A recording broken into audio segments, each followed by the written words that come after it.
ต้องรู้ไหมว่าโลกของเราเกิดขึ้นได้อย่างไรต้อมก็ไม่รู้เหมือนกัน งั้นเราไปถามด็อกเตอร์ดูกันไหมน้อยจ้ะ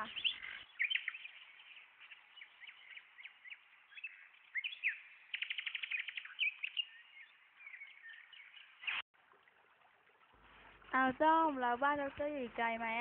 บ้านด็อกเตอร์ยังไม่ไกลหรอก เดี๋ยวก็ถึงแล้ว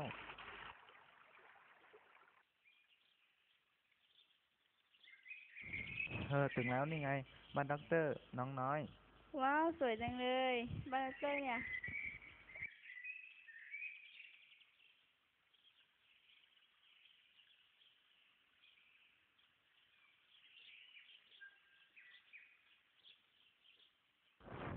สวัสดีครับด็อกเตอร์สวัสดีค่ะดรวันนี้ผมกับน้อยมีเรื่องอยากจะมาถามด็อกเตอร์ครับ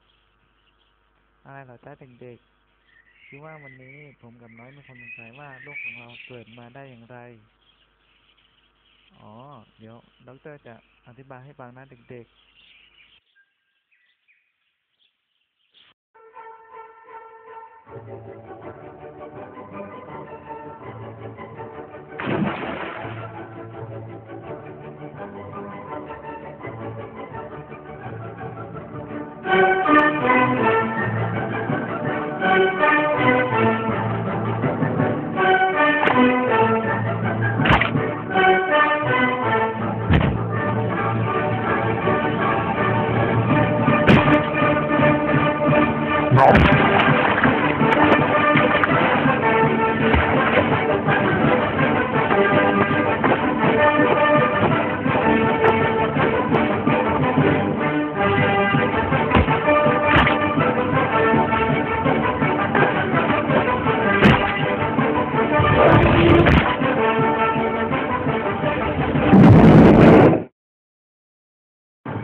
Slavery and death. This is madness. Madness. This is Sparta!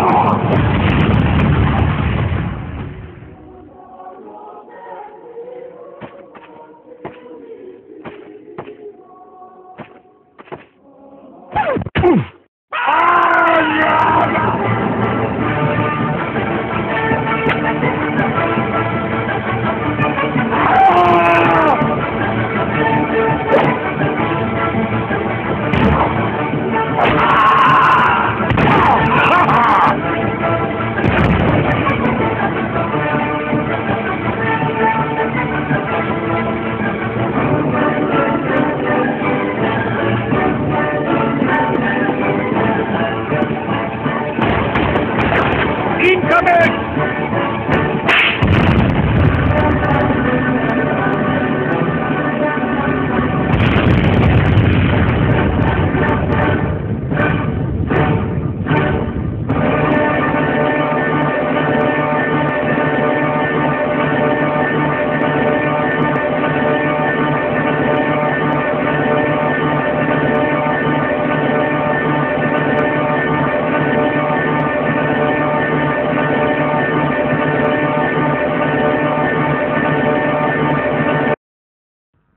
แล้วเรื่องเกี่ยวกับ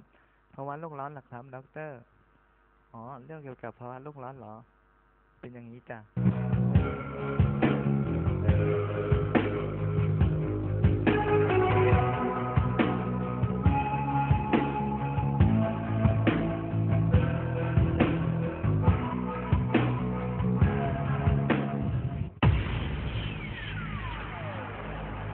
ภาวะโลกร้อน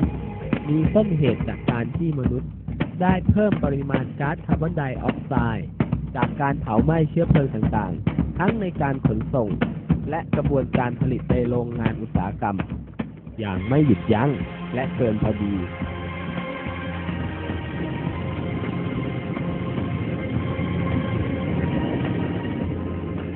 ก๊าซคาร์บอนไดออกไซด์เหล่านี้ จะลอยตัวขึ้นสู่ชั้นบรรยากาศ เมื่อมีปริมาณมากขึ้นเรื่อยๆ จะเกิดปรากฏการณ์ดวงกระจกหรือที่เรียกว่า Greenhouse Effect คือเมื่อดวงอาทิตย์ส่องแสงลงมาบนพื้นโลก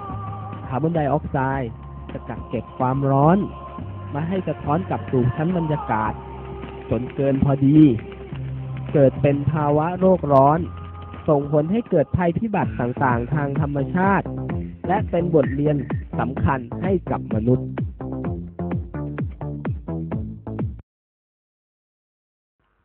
แล้วถ้าเกิดภาวะโลกร้อนขึ้นจริงๆนะคะ แล้วเราจะมีวิธีแก้ไขยังไงล่ะคะดร.ก็คือทางทีมงานของดร.ได้คิดค้นจรวดมิสไซล์เมล็ดพืชขึ้น โดยการจัดทำครั้งนี้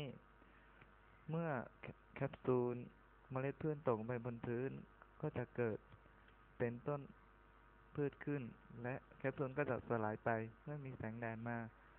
ต้นพืชก็จะเจริญงอกงาม โดยที่จรวดมิสไซล์จะบินขึ้นไปบนฟ้า แล้วแคปซูลก็จะตกลงมาบนโลกโดยไม่ทำอันตรายให้แก่สิ่งมีชีวิต เมื่อฝนตกลงมา